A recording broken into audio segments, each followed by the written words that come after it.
yesterday in court with Diddy, Dawn Richard took the stand and was actually able to be on the stand for a bit longer than she was the Friday prior, even though it wasn't super long. So when she took the stand, they began, the prosecution just let her, run down the list of, different incidences that she witnessed when it came to Diddy. One of the things that she talked about was an alleged incident in a LA home where Diddy attempted or hit allegedly Cassie with a frying pan because Cassie was taking too long to fry some eggs.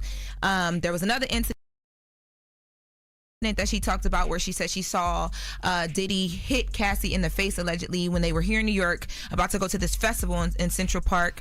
Another incident she talked about was an incident in LA inside of a restaurant. She says that she alleged there was a ton of employees of Diddy's and different celebrities, including Usher and a bunch of other people, and she alleges that in that event Diddy and Cassie got to arguing and he hit her, and then they left after that. So now these three incidents, she's going down like, here's everything that happened.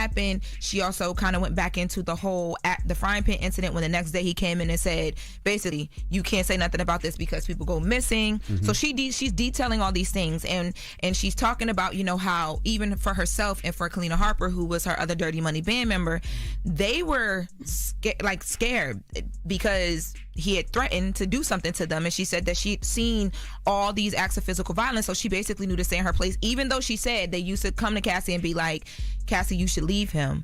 And she said that, they just had to silently sit back and support her because Cassie wasn't ready. Now, that was the prosecution side. When the defense got up there, which is Diddy's team, they tore that testimony to shreds. They poked a lot of holes in it. When it came to the frying pan incident, they talked about the fact that's why I said attempted or actually did allegedly, because according to what they're saying, she said one thing in her interview with prosecutors about whether he actually hit her or not, and then she said another thing on the stand. And according to what they're saying, she said her story went from him actually allegedly hitting Cassie with this frying pan to him attempting to hit, and her Dawn just hearing the frying pan hit the wall because she was upstairs or downstairs in this LA home. They also poked holes in the fact that she did not tell the prosecutors, who's the government, that threat that happened a day after allegedly until about a week or two. This is what the defense claims, about a week or two before trial. And they're like, if you were in fear for your life, if you thought that they clarified, what did you think he was going to do to you? She said, I thought he was going to kill us.